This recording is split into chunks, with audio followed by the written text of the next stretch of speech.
नमस्कार मित्रांनो, ठरलं तर मग या सिरियलमध्ये सायली, अर्जुन आणि चैतन्य हे ऊर्जाला कॉल लावतात आणि घरलेला सगळा प्रसंग सांगतात. त्यावेळेस ते लोणावळ्याला जायला सांगतात, ज्या ठिकाणी संतोष आहे. संतोष कस्टडीमध्ये असतो. तिथून काही करून उद्या 4 वाजता त्याला घेऊन कोर्टामध्ये यायचं आहे, अशी जबाबदारीचं काम ही सायली आणि अर्जुन देतात. त्यासाठी पोलिसांची मदत अर्थात सावंत यांची मदत घ्यायची आहे असं देखील तिला सांगण्यात येतं. इकडे हे दोघंही लोणावळ्यात पोहोचलेलं असतात. याचं काम फ्लर्टिंग करायचं काम चालूच असतं, पण प्रिया काही करून तिथं निष्ठाच्या मार्गावर असते. ती जाणून बुजून एका वेटरला सांगते की त्याच्या कपड्यावर काहीतरी सांड, जेणेकरून तो वॉशरूममध्ये जाईल. शेवटी तो तसंच करतो. त्याच्या कपड्यावर जे घाण सांडते ते साफ करायला तो निघून जातो आणि त्याचा फायदा घेऊन तिथून निघून जाते. आता हा सारखा तिला कॉल करत असतो, पण ती कॉल काय रिसीव्ह करत नसते.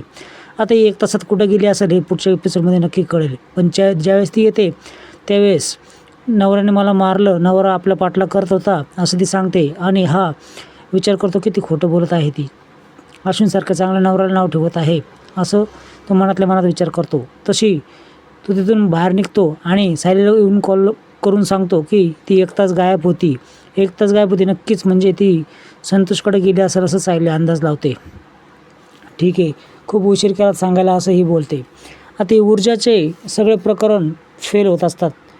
ती पोलिसांना देखील खूप ताईट लागते आणि त्यांना कायदा शिकवते की तुम्ही सरकारी कामामध्ये अडथळा आणताय, त्यासाठी तुम्हाला शिक्षा देखील होऊ शकते. तसं ती संतोष समोर जाते.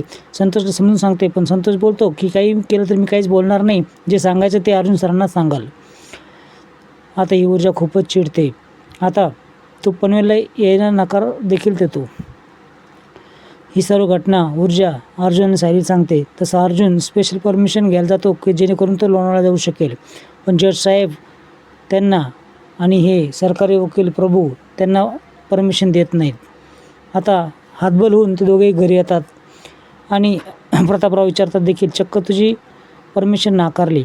तसे ते ऊर्जाला सगळी घटना सांगतात आणि ऊर्जा प्लॅन बी तयार करते.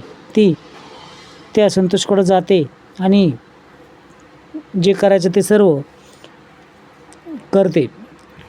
ती शेवटी त्याला बोलते की तुझ्याकडे फक्त 15 सेकंद आहे.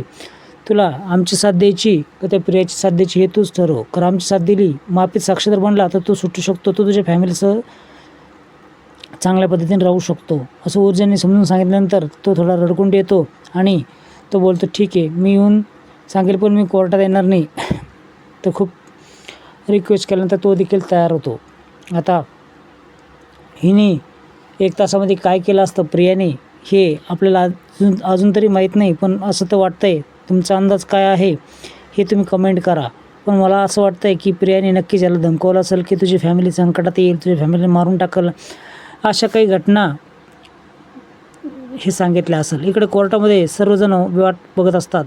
4 वाजायला फक्त 5 मिनटं बाकी असतात. प्रभू खूप घाई करत असतात की काही करून तुम्ही कोर्टाचा निकाल देऊन टाकावा, यांच्याकडे कुठलाही साक्षीचा पुरावा नाही असं तो सांगण्यात येतो. तेवढ्यात पाठीमागून ऊर्जा येते आणि संतोषला घेऊन येते. आता पुढचा एपिसोड खूप रंजक असणार आहे. अर्जुन त्याला प्रश्न करतो आणि हा संतोष त्या प्रियाचं नाव न घेता खून मीच केला असं सर्व सांगतो.